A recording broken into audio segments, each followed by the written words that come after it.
ang mapagkakatiwalaan.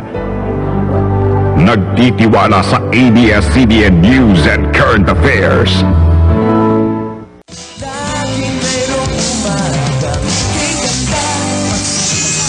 Dito sa Umagang Kay Ganda, panregalo sweets ang aming ibinabahagi sa inyo.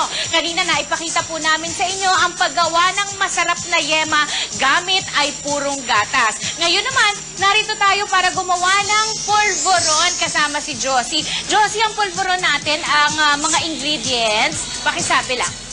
Ang mga ingredients natin, Winnie, ay flour, sugar, and powdered milk. Okay, so paghahalu-haluin yun. Oo, paghahalu-haluin lang yun pag nabusa na yung flour natin. Gano'ng katagal ang busa?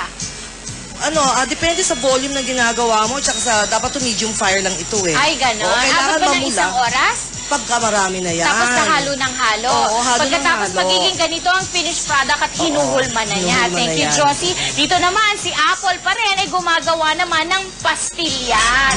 Pastillas, naku, alam marunong akong gumawa niyan, promise. Kaya lang, ang keso ang karaniwan sa akin. Bakit meron kang lemon? Kasi ang lemon zest will give a different taste sa pastillas, parang hindi siya ordinary. Uy, magkasama ba silang Hindi, dalawa? different variation ng cheese. Ang lemon zest is the best. Sarap. Okay. So, sige, Apple and Josie, gawa lang tayo ng gawa.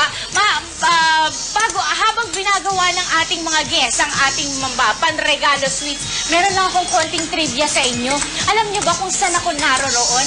Narito ako pala, live and alive, sa bahay ng dating mayor na si Ponciano Bernardo. Siya po ay naging mayor ng Quezon City under 3 presidents. Si President Rojas, President Quezon at President Quirino. Isa po siyang inhinyero na tumukoy ng area ng kabuuan ng Quezon City. Namatay po siya sa ambush noong 1949 kasama ang asawa ni President Quezon na si Madam Aurora Aragon Quezon. O diba, kagandahan? Samantala, balik tayo sa ating negosyo. Alam po ba ninyo, kung kayo magbebenta ng yema sa 6 pesos and 50 centavos kada piraso, sa puhunan ng 500 pesos, kikita po kayo ng 1,100 pesos sa 220 pieces. Sa pastillas naman po, sa 5 pesos kada piraso, sa puhunan na 93.50, kikita naman kayo